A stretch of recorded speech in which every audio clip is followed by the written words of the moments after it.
Thank you very much for being here today as we get out this important information. I understand that this is being live streamed on our TV networks. I know 22 and 40 are here, and Focus Springfield, we're trying to live stream that in my office through DMOS is live streaming that, I believe, on Facebook, but I know Focus will be continuously playing this.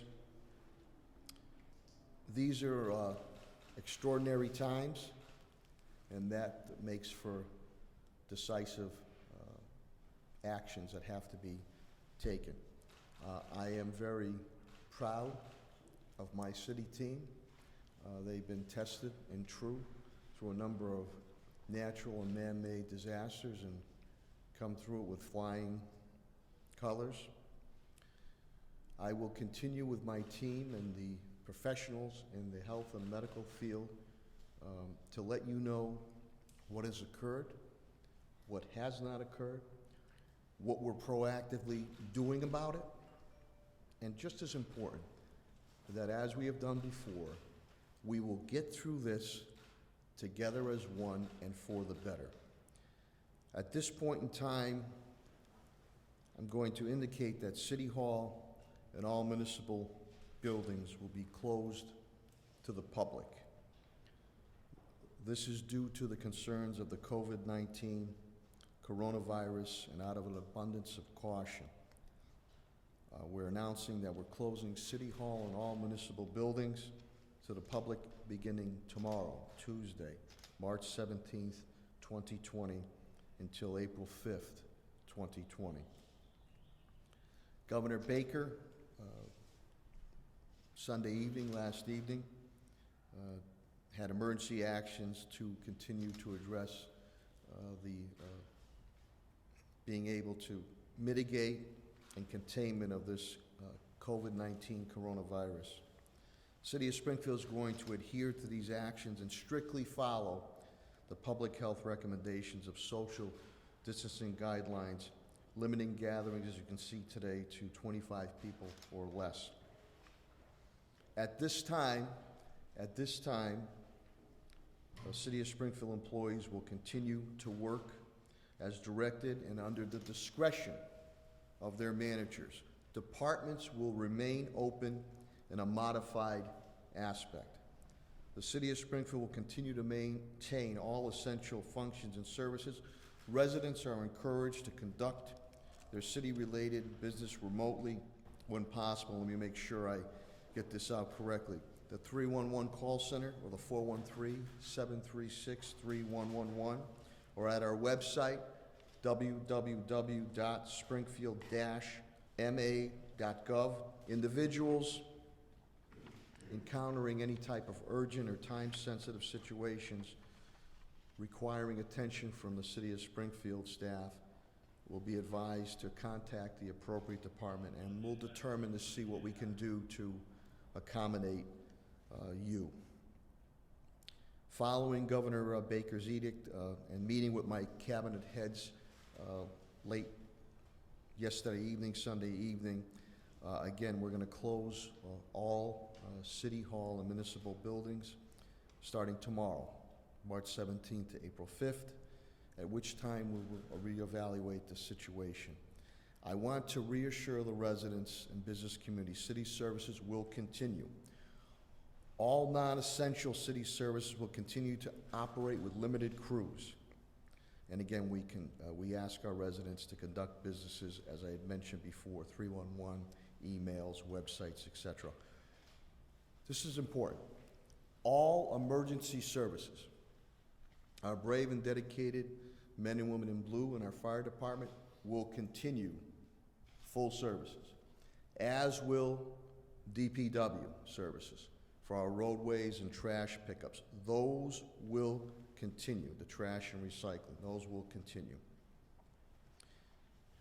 I really deeply appreciate everybody's, the residents and business communities' patience and understanding in this very challenging situation. But it is a situation that we will overcome together as one.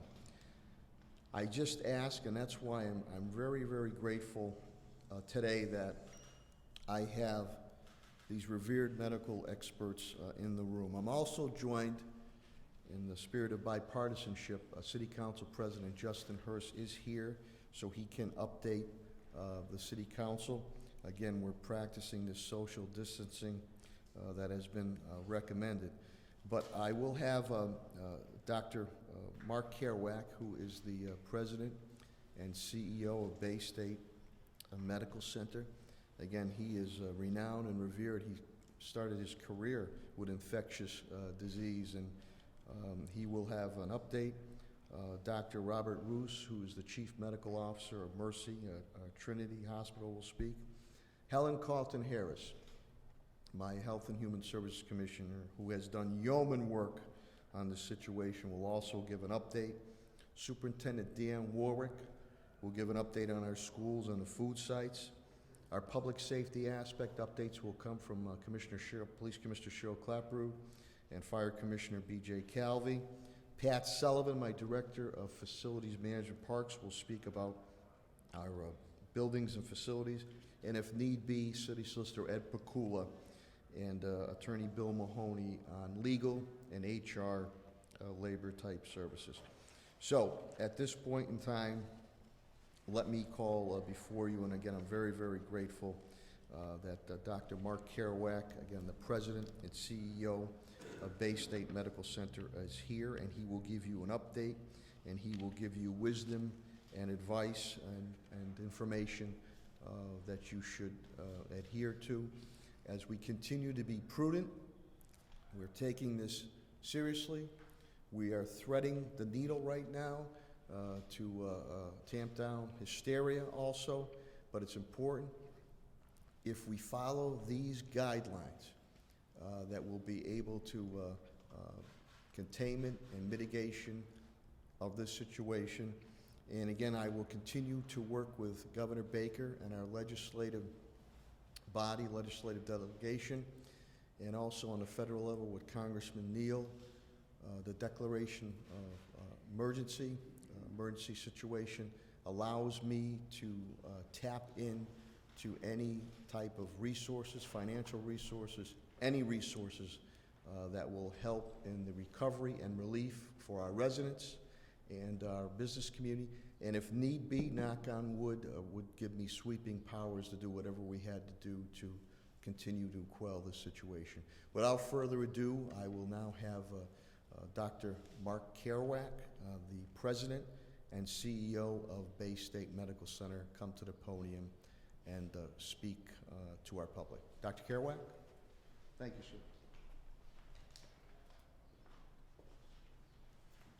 Thank you, Mr. Mayor, and good morning, everybody. I appreciate the opportunity to come and share what we know thus far about this, and I'm very grateful for all you've done, Mr. Mayor, to partner with us and to stay in close communication for what's best for the city of Springfield, which is, of which I'm proud to say I'm a native son. It's where I grew up.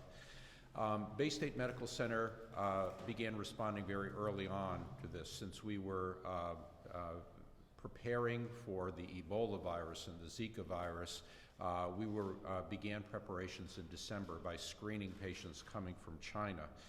Several weeks ago, we set up an incident command center under the leadership of our chief physician, Dr. Andrew Artenstein. Andy is also an infectious disease expert who worked at Walter Reed in biodefense and limiting the spread of novel infectious agents. So we're very lucky to have someone of his background. This command center meets every day. They talk about all the new information that's coming from the federal and the state authorities. We have been changing policies on the fly, dealing with issues that frontline employees have been raising for us, trying to anticipate the numbers that we're going to be facing, and then putting up current information both on our website, baystatehealth.org, and giving daily briefings to our employees. What we know about the virus is, first and foremost, that it is a new virus to humankind. None of us is immune to this virus, even though cousins of this virus can cause the common cold. This one's brand new, and it runs the risk of infecting any one of us. Fortunately, about 80% of the folks who are infected get just mild symptoms, like a cold or the flu. The elderly, though, and the frail are at risk of getting very sick and even needing intensive care or perhaps even dying. Everybody who's infected, whether they have mild illness or not, carries a lot of virus in their nose and in their mouth, and they're therefore at risk for spreading it around the community.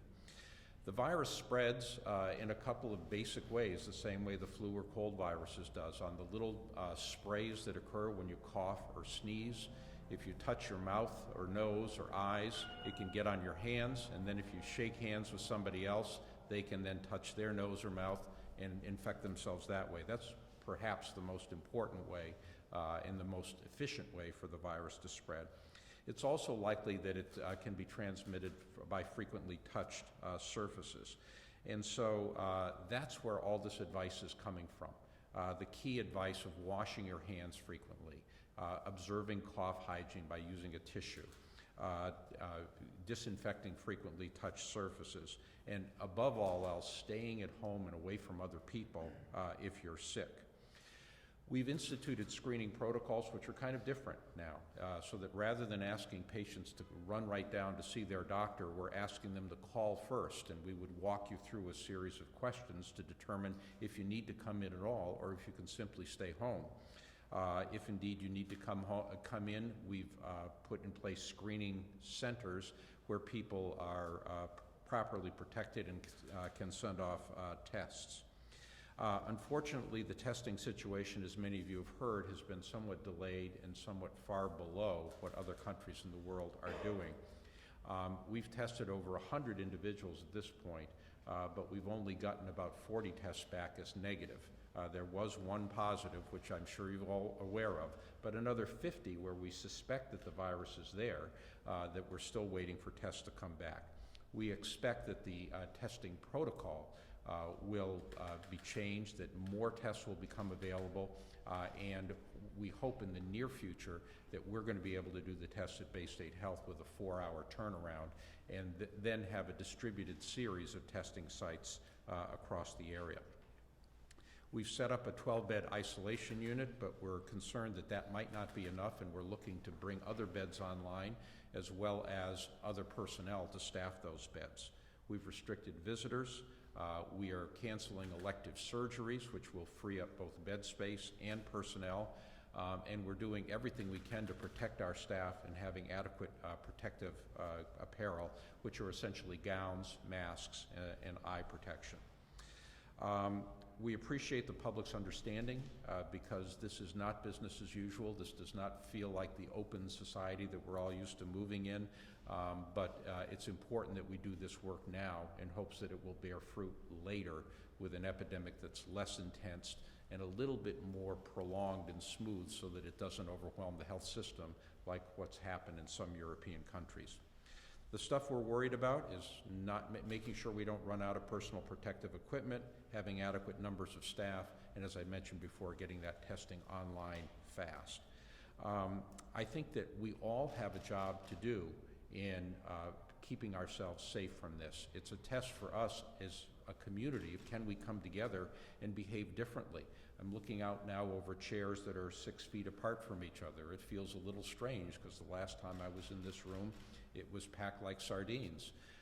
We're asking people not to shake hands or hug, which is, it's tough. I think I was joking with the mayor that, somebody from an Italian extraction, it's tough to be doing the elbow bump here. But this is the new normal, and I think if we actually all adhere to these guidelines, we'll be able to limit the spread of the virus and pay less of a price down the road. What is going to happen is that sooner or later there will be enough people who have contacted this, gotten over it, and gotten immunity that it will die out on its own and we will return to a normal life. Hopefully years from now we'll have a vaccine or other treatments. But for right now we need to do these old-fashioned things, these old isolation things that have been proven to work for years and years. So I appreciate everyone paying attention to this. As Bill Belichick says, we all have to do our jobs and focus on defeating this thing as a team.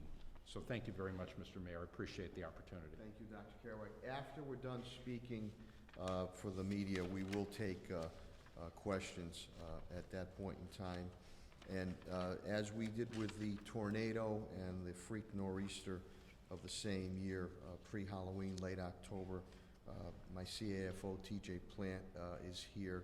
We'll continue to track our costs, because again, I'll go after every dime I can get my hands on for relief and recovery for the city. And in turn, we look to facilitate with the residents and how that can be done, and obviously the business community with my Chief Development Officer, Jim Sheehan. As I mentioned about DPW, DPW Director Chris Signoli is also here, that services will continue. We want to stay on the medical experts, and again, I'm just so honored and thankful that Dr. Kerouac has taken the time to come here. Again, his specialty is in infectious disease. We also have another very well-respected medical doctor here, who is the Chief Medical Officer for Mercy Hospital, Trinity, Dr. Robert Roos, and I'd like to have him come up and he'll explain their situation also. Doctor? Well, good morning, and thank you, Mayor, and thank you, Dr. Kerouac. With any community crisis, with something that impacts all aspects of our society, it becomes essential for us all to come together in order to address it most successfully. This is no different. This is a prime example of some opportunity for us to address something in the best way so that we have a better outcome here. Mercy Medical Center has a long legacy and history of being a transforming, healing presence in this community. And this is an example of which we are transforming our daily activities in order to continue to be able to meet the community's needs. Mercy Medical Center is part of a larger health system, Trinity Health, which has the ability to look across the country at trends and pull together information to best guide our practices locally and regionally. Several weeks ago, Trinity Health, and also in our region here at Mercy Medical Center, we too pulled together an incident command structure led by our system Chief Medical Officer, Dr. Tammy Lundstrom, an infectious disease expert, to be able to pull information together and communicate regularly to all disciplines about our preparedness activities and response. This has required and has resulted in daily communication, both at the local level as well as at the regional and system level, to ensure that we are aligned with the Centers for Disease Control and Prevention's guidance on a daily basis.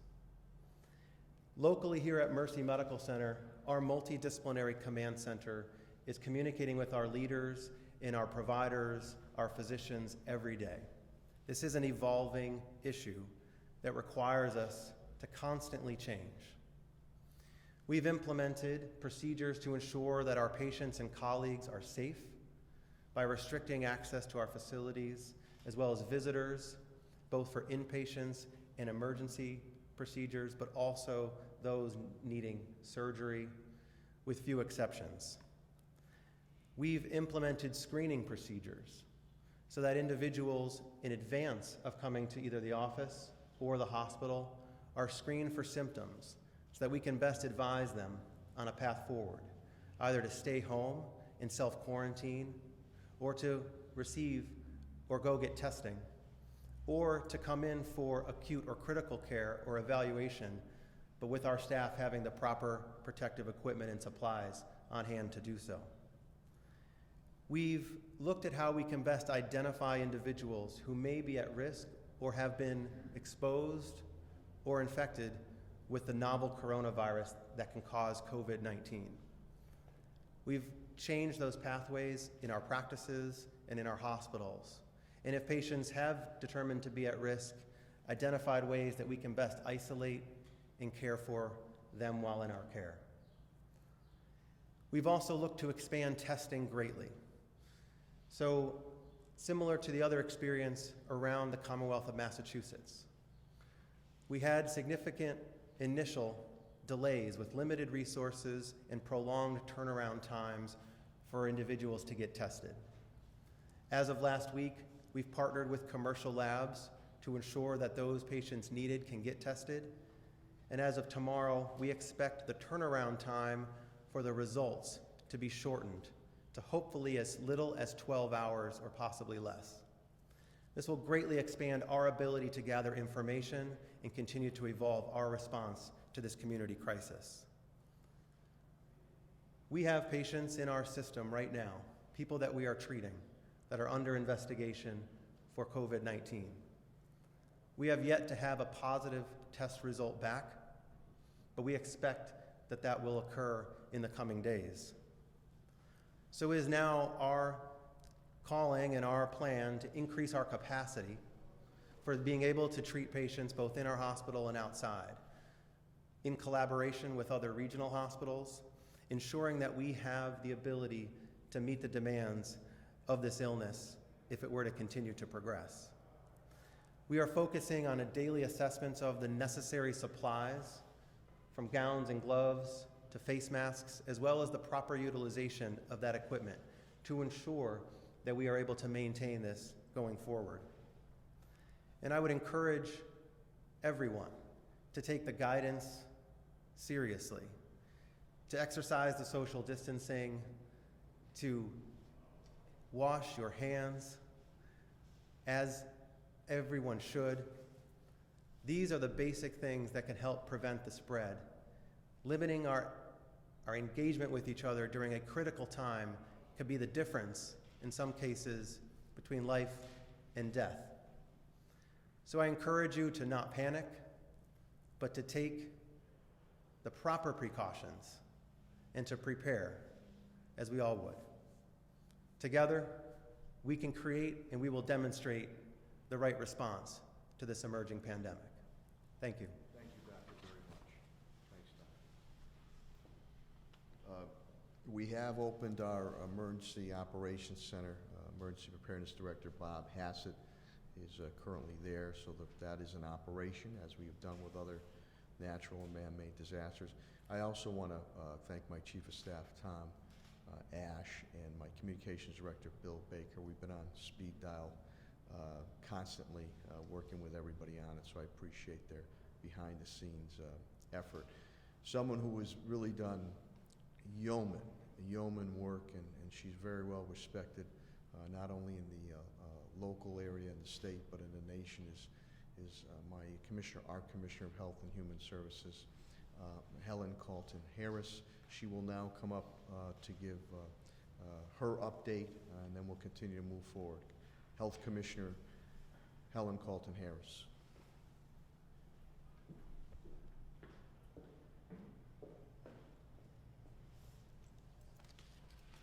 Good morning.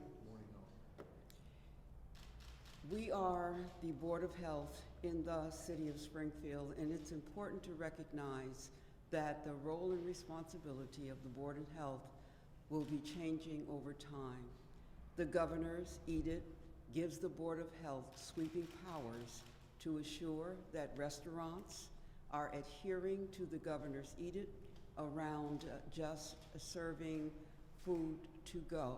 So the Board of Health will do the monitoring, and that is a role that has changed since last night. However, our staff continues to work tirelessly with the State Department of Public Health to assure that we have the data necessary to make decisions about the source and infections in the City of Springfield. The Commonwealth of Massachusetts has a MAVEN, which is its infection control system. All boards of health will be getting updates from the State Department of Public Health as they occur.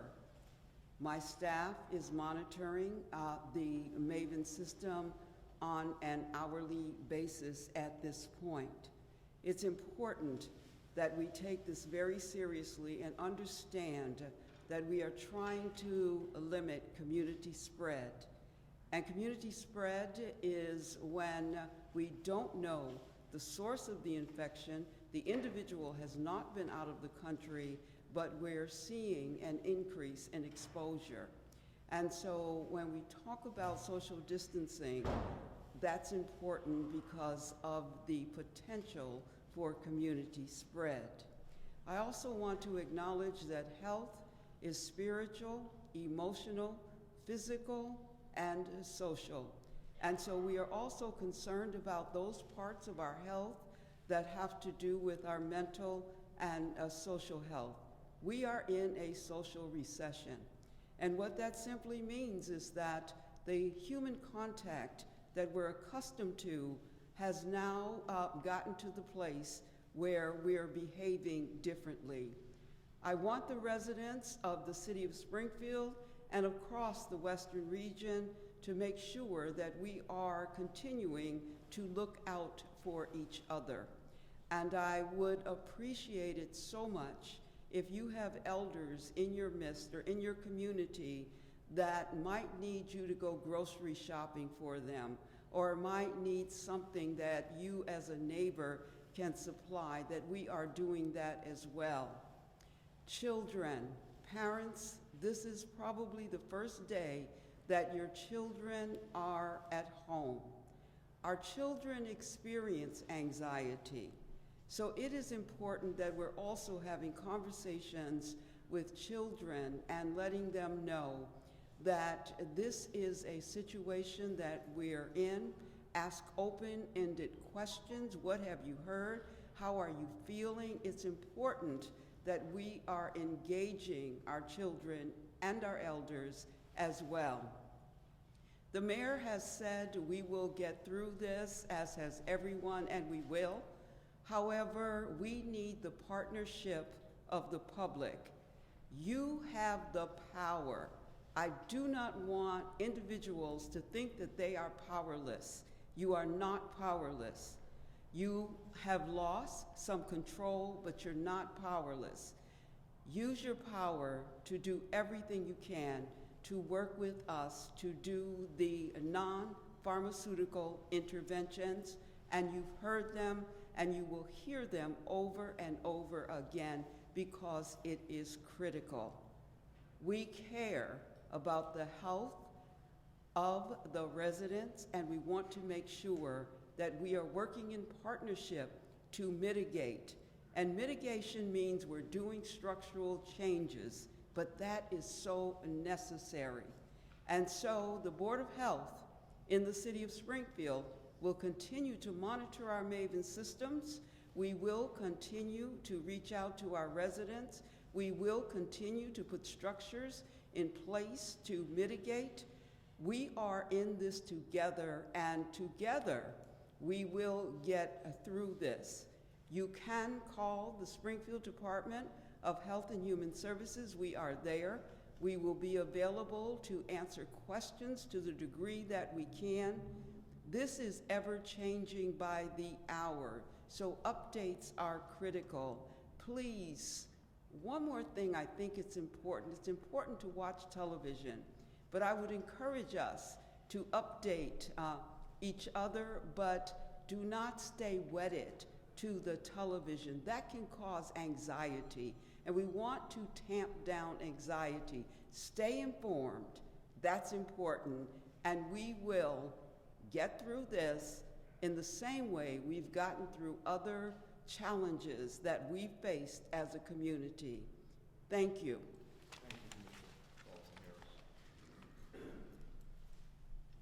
Just to reiterate what Dr. Kerouac, Dr. Roos, and Commissioner Helen Carlton-Harris said, to individuals who feel that they're under the weather, so our hospital system does not become overwhelmed, it is important that they talk to their primary care physician first, or the guidelines of the questions that need to be asked, that you might be able to be treated at home. And if not, then you'll be called in to come down to the hospital. Helen had indicated too, another important aspect is our schools and our children and our students. And Superintendent Deanne Warwick is here. We've extended under the governor's edict that schools will be closed going into April 5th, and that Sunday we'll reevaluate the situation. So Dan will give you an update on a plan they're putting together, an education continuation, but also the food sites that we've opened up throughout the city of Springfield to make sure our families in need being fed are going to be fed. Superintendent Dan Wall. Thank you, Mayor. As the Mayor said, the Governor has decided to extend the closure for 3 weeks. So our schools will be closed for the next 3 weeks. Our central office and parent engagement center will also be closed, but we'll have a staff there that can respond to questions or emails to the public. Very importantly, with the support of the Mayor, we've been able to open 14 sites. Anyone under the age of 18, be they preschool, public, private, or charter, can pick up food at those sites, and we'll have a lunch and a breakfast for the next day for those families. As many of you know, we feed 30,000 students every day, so that's an important piece for us. Another thing we're endeavoring to do is get as much information as we can out to parents with assignments and work that would be productive for them with their students, and all that information will be on our website. So I think I should read off the sites. They're spread throughout the city: Lincoln Elementary School, Liberty School, Samuel Bowles School, the High School of Commerce, Rebecca Johnson School, Kensington School, Washington, Indian Orchard, Warner, Dorman School, Talmadge, Blickman, South End, and Chestnut Academy. So they're really geographically spread across the city. You can open from 11 to 1 every day. And I'll have a lunch and a breakfast for the next day for anyone under 18 years old. And again, we know families have issues with daycare. The Mayor did have a meeting with some daycare providers to try to see what we could do with that today, but we'll have more information forthcoming on that. Thank you. Thanks, Mayor. Thanks, Superintendent Woolley. On the public safety front, again, well-respected commissioners are here. Fire Commissioner Bernard B.J. Calvi and Police Commissioner Cheryl Claproot, again being a paramilitary type establishment. They've already put things in place. They are literally on the front lines. And as I have distinctive concerns, obviously for all the residents of the city of Springfield, the business community, I also have distinctive concerns for all my employees of the city of Springfield, and I want them to be healthy and safe and sound. So they're taking on contingency aspects. They're still going to be on the front lines. They're still going to be responding, but they'll speak to you on separation type things that'll occur with their brigades. So I'll go first with our Fire Commissioner Bernard B.J. Calvi. Thank you, Mr. Mayor. Just to let the citizens know, the fire department is open for business. We will still be handling 911 calls for emergencies. What we are doing is we've taken proactive steps to ensure that we do not get the virus into the firehouses. Effective 8 p.m. last night, there are no civilians allowed in any firehouse in the city of Springfield. If you have an emergency and present at a firehouse, we will treat you in front of the firehouse, ring the bell. We have locked the doors and have our apparatus bay doors down. We are there for you, but you just need to let us know that you're outside, and we'll still be there to take care of you. We just can't have you inside the firehouse if you are there sick. We are looking at adjusting our scheduling. We're looking at our manpower needs, and we are open for business to handle the calls that we are there for. I have nothing else at this time, and I'll turn it over to Commissioner Claproot.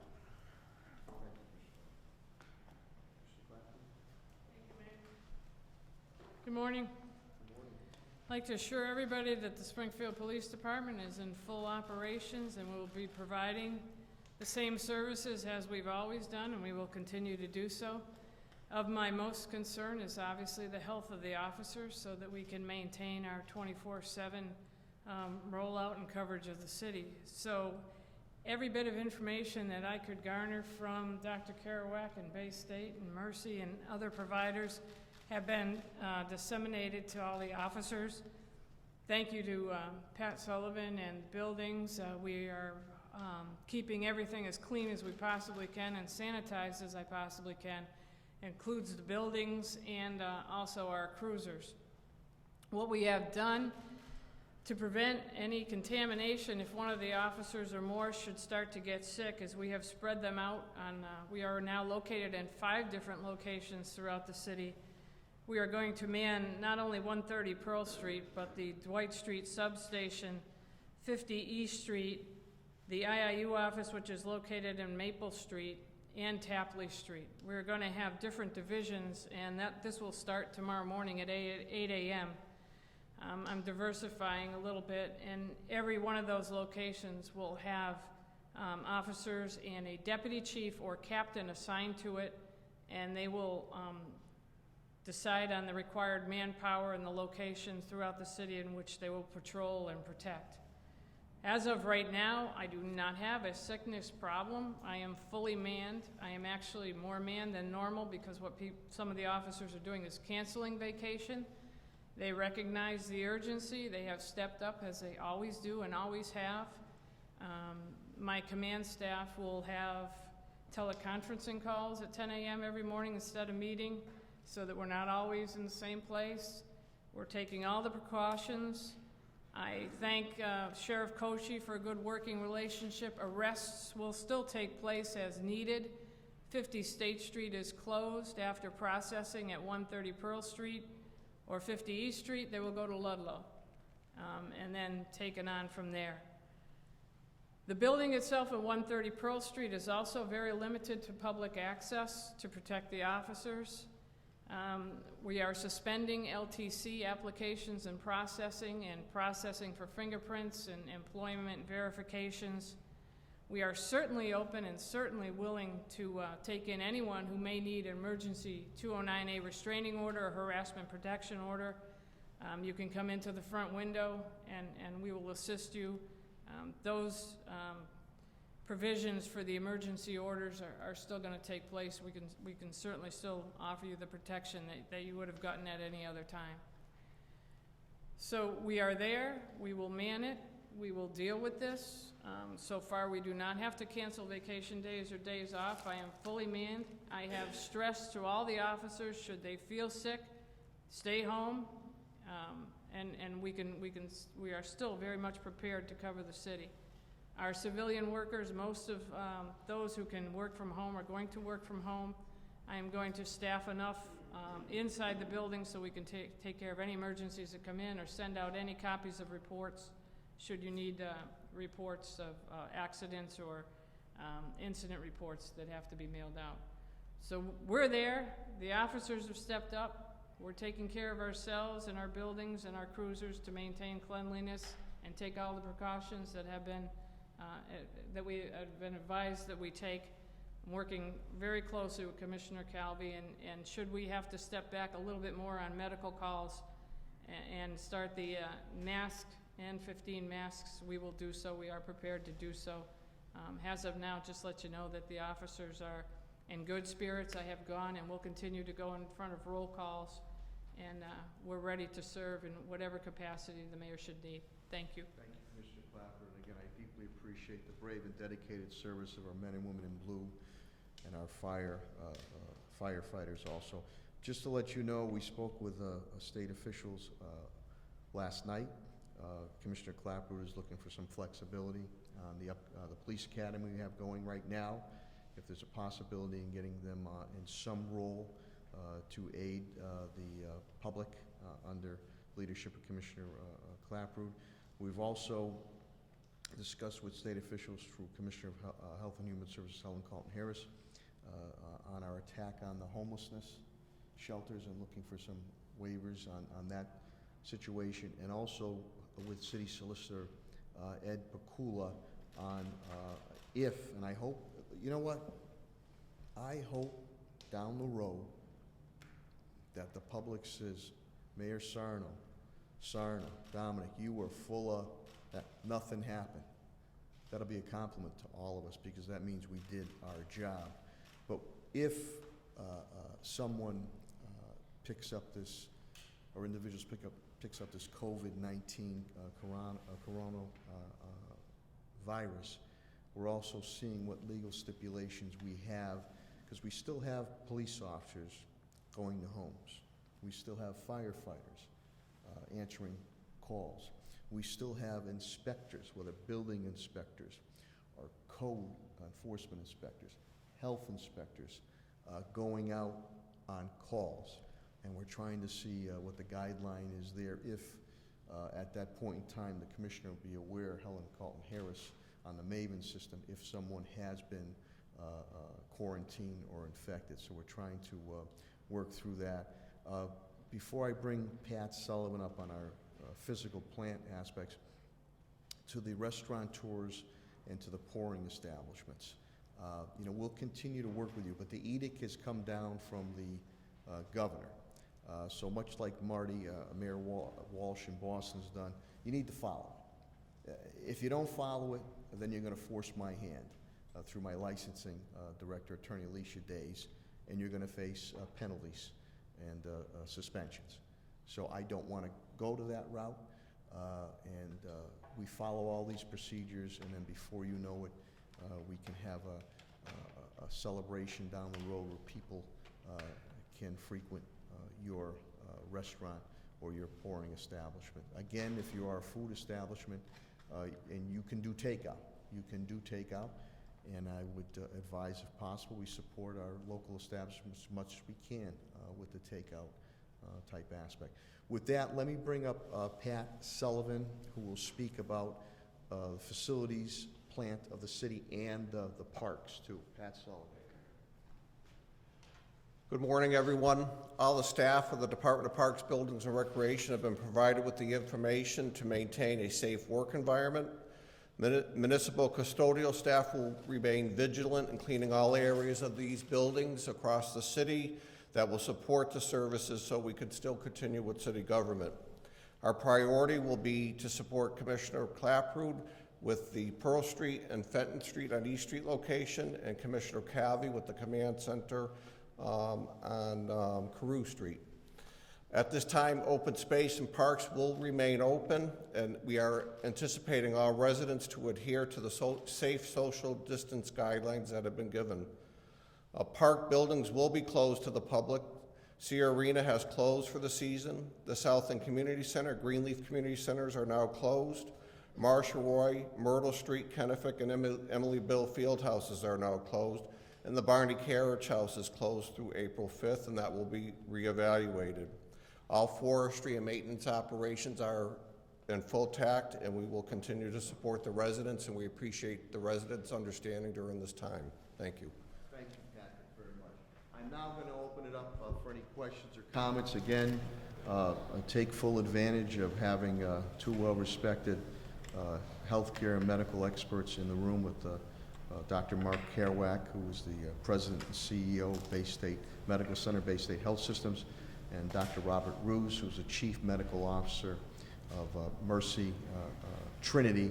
And again, my cabinet heads and department heads are here for any questions or comments you might have. I deeply appreciate the media getting this information out, of the facts, and again, of what has occurred, what hasn't occurred, what we're proactively doing about it, and just as important, and as we have done before with natural and man-made disasters, I'm very, very proud of my city team. We will get through this together as one and for the better. So any questions that you might have from the experts down in the room, go right ahead. Thank you. Mayor? Yes, Michael? Are there going to be any layoffs of city employees? No. No. Got a question about the schools. Yes, Superintendent Warwick? Sure. Are any plans being made for remote learning? We're working on that. We're going to get as much information out as we can to help parents with that. Yeah. And the other point that the governor made last night was that this 3-week shutdown, he said, is not a vacation. And he basically expects the kids to stay at home and not have play days, things like that. Is the school department doing anything to give that message out, to encourage the safe social distancing that this is intended? Yeah, we'll continue to try to provide information and support to families as we have through this process. And other questions come up from a lot of folks about the MCAS testing, but that has to go to the legislature. So the commissioner can't make a unilateral decision on the MCAS testing. He's got to go to the legislature. But if we're out for too long, my expectation would be that they will go to the legislature and look for some relief there for families as well. Thank you, Paul. Thanks, Superintendent. Peter Gooden? Just regarding city employees and how this will change for them, could you arrange or describe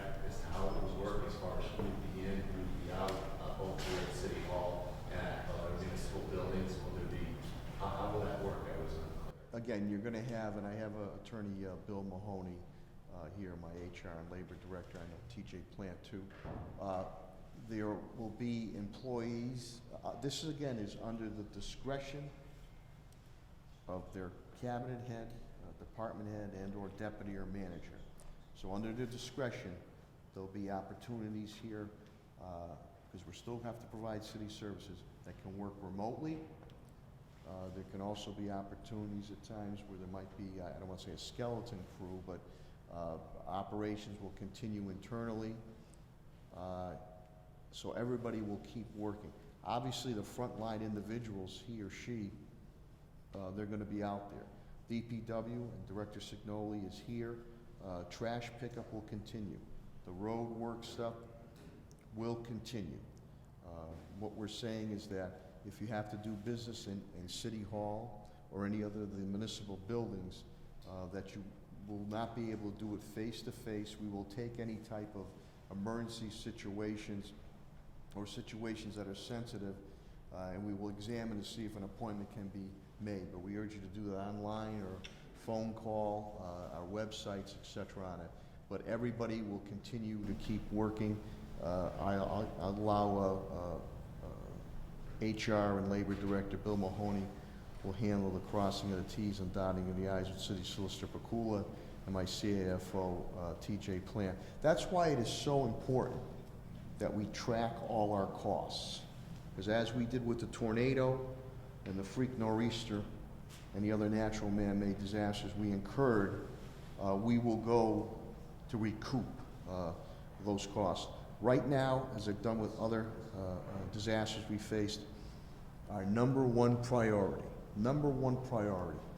is the residents of the city of Springfield and the business community. We will do what we have to do, as we've done before, to make sure that everything that we can provide will be provided. And so I share heartfelt concern for the residents and the business, but I'm concerned my employees. I want to make sure my employees are okay. So we're going to keep going, but we're going to go in a modified type way. Modification. Again, I leave that up to the discretion of the, from cabinet heads down to department heads, managers, deputies, and lieutenants. We have to keep city services going within reason. The public has to be patient, because there's going to be some changes on it. But once we get clearance from the medical experts, such as Dr. Kerouac to Dr. Roos, that everything is, we're back to normal, it's full speed ahead. Captain Hook. One of the things Boston has done to combat the detrimental effects of families in the city is set up an emergency fund. Is Springfield looking at setting up a fund for families that might be losing out on income due to the self-quarantining or any other measures? We spoke about last night about, I know in United Way in the eastern part of the state and other, you'll see that many of the nonprofit organizations will start to come together there, and whatever we can facilitate, we will look to do that, even with the business community. My sense is that I'm hopeful something will evolve, and if we can facilitate that. Also, I know concretely what I'll do that might not, and again, looking for some guidance or some support from the federal level, and not only the state, about some quick fixes that could possibly be made. The relief and recovery aspect is going to be very, very important, which would be recovering the monetary funds or assets that we utilize here with the city, and in turn the residents and business community. But that is something I know we after the tornado, especially after the tornado, a lot of things came about, which many times was led by the United Way, and if we can help facilitate a worker partnership, we will on that. Right now we have to make sure that there's continuity of services and that people feel confident. Once we're going to continue to move forward, we'll get through that. So I wouldn't be surprised, and I'm hopeful that something can come about pertaining to public or private collaboration.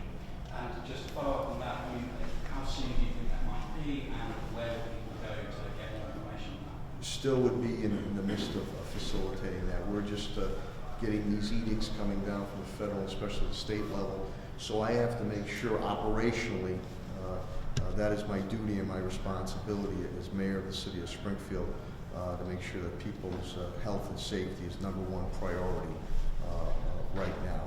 So that's what we're doing here, and again, if something can come about along those lines, we have very philanthropic organizations here in the Western Mass and city of Springfield area, so I wouldn't be surprised if individuals step forward, and we're going to continue. My focus, or my whole team's focus, or my focus completely now, my schedule is one thing. It is, it's going to be, it's the COVID-19 coronavirus, plain and simple. So, and then we also have avenues where families or individuals need support. We have agencies that we can also steer them to, also to help them out. Any other questions? Yes. Sorry, That's okay. Done. We spoke very briefly Friday about shelters that the city Yes. was setting up for the homeless population. Yes. Is there any more news on that? I know you mentioned briefly. I'll bring up Commissioner Helen Carlton-Harris. We spoke with state officials late last night. And if we do have these shelters, are you worried about gathering people in one place? We spoke with the governor's office yesterday, and they are thinking about how to mitigate, obviously, the individuals who are in shelters. I've spoken with Bill Miller and Ron Willoughby, who have the major shelters in this region, and what they are doing is positioning individuals to the best way they can to be 6 feet apart at this point. So they have retooled their beds in order to try to accommodate the social distancing mandate. And so that's where we are right now. We continue to have those conversations with them, and we will. We are looking to the governor's office to give more direction around waivers, should that become something that's necessary. But right now, we're working with our homeless providers in terms of their physical environment to try to set it up in a way that adheres to what we're asking the public to do. The hand washing, social distancing, cover their mouths when coughing. It's difficult with that population. We certainly understand that, but we are trying to adhere to the mandates as best we can. Obviously, this is a situation none of us predicted, and so we are trying to put systems in place to protect the public's health. Thank you. Dr. Kerouac has to get back to Bay State. Are there any questions for Dr. Mark Kerouac? If not, then I can release him. I deeply appreciate him spending time here. Again, any questions for Dr. Kerouac? Say again. Okay, hearing none. Do you have a question for Dr. Kerouac? Okay. Thank you again, Dr. Doctor, can I just confirm, you said 4 hours, you're hoping in the future to have a 4-hour turnaround for the test. How are you able to do that so quickly when the state testing is taking anything from 12 to 48 hours? Right, the performance of the test takes just a few hours. We routinely assay using a DNA probe technology for 20 different respiratory viruses. So we can tell you if you have the flu, respiratory syncytial virus, any of a number of different viruses. We actually assay for 2 coronaviruses, which are the old-fashioned ones that cause the common cold. There's nothing different about this one that shouldn't enable it to be tested with the same battery that all the others are. The problem has been the queuing and the demand exceeding the supply or the capacity of the testing labs, not the technology itself. So that sorry, I wanted to follow up with this. So at the moment you're using the commercial labs, when are you hoping to start testing Bay State cells? We are told that's really up to the FDA providing us with the reagents and materials. It could be days to weeks. We're hoping that with it, there have been some recent announcements as recently as Friday of expanding the number of commercial labs that have been sanctioned by the FDA to do this test, which we think will accelerate the process. So we're hoping that within a week or so, we should be able to be doing that rapid turnaround at Bay State. And can I just clarify that? You're seeing a speeding up of the... Yes, there's been an acceleration of the permitting process and a number of commercial labs raising their hands saying, we can do this. And there now are 4 that I'm aware of that are available. We're currently using 2, and the other 2 just came online in the last couple of days. Thank you, Dr. Kerouac. Again, any other questions for Dr. Kerouac? He has to leave. And Dr. Roos also has to leave too. Do you have Dr. Kerouac on board? And Dr. Roos has to get back to Mercy also too. You mentioned a number of staff have come down with the illness. The staff at Bay State are all healthy. You're at full capacity. Is that right? Well, we're not going to be, I don't know if any of our staff that may have been out with infectious illnesses or whatever might have this, so we don't comment on individual cases about that. But we certainly have protocols in place for anyone infected with infectious symptoms to absent themselves from patient care and be quarantined like everyone else. Thank you, Dr. Kerouac, so much. Dr. Roos has to get back, thanks, Jane, has to get back to Mercy also. Any questions of the Chief Medical Officer from Mercy Medical Center, Trinity? Yes, Captain Hook. Go ahead.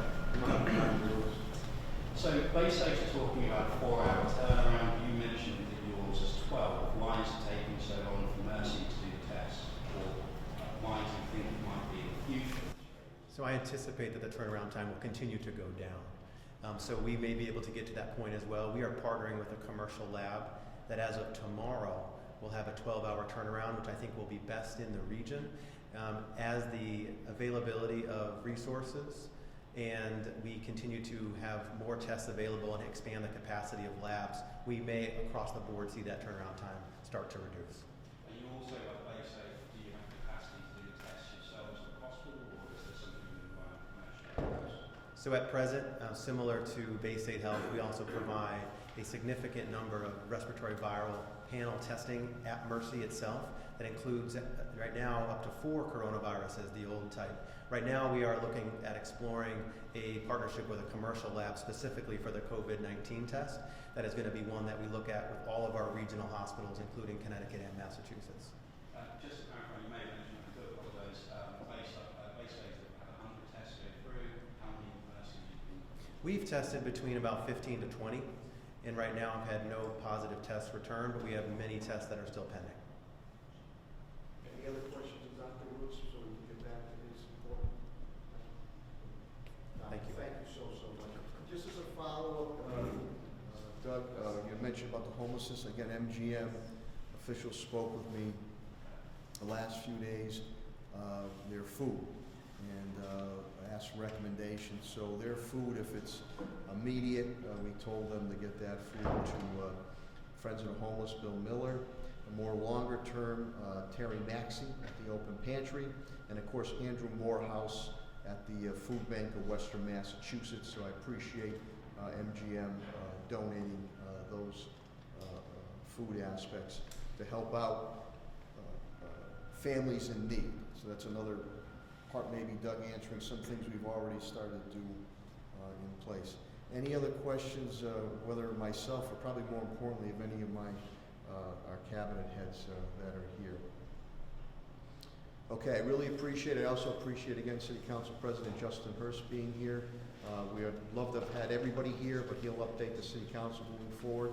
We will continue to have these updates every Monday morning going on to March 30th at 10:15 here with the same players.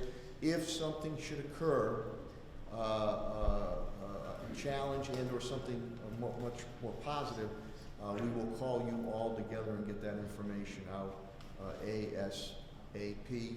But again, as I opened, I will close. We've been tested and true. We will get through this together as one and for the better, but we need your partnership of the public to work together, heed these what seem to be common sense and simple advice, but this is coming from the medical experts. We do this, our hospital systems will not become overwhelmed. We won't face the hardship of, breaks my heart, my homeland of Italy, and what you see what is going on and what we know of, or might not know in China. Let's take these proactive measures, and before you know it, we'll be right back on our feet moving forward. Thank you so much, and Godspeed to each and every one of you and your family.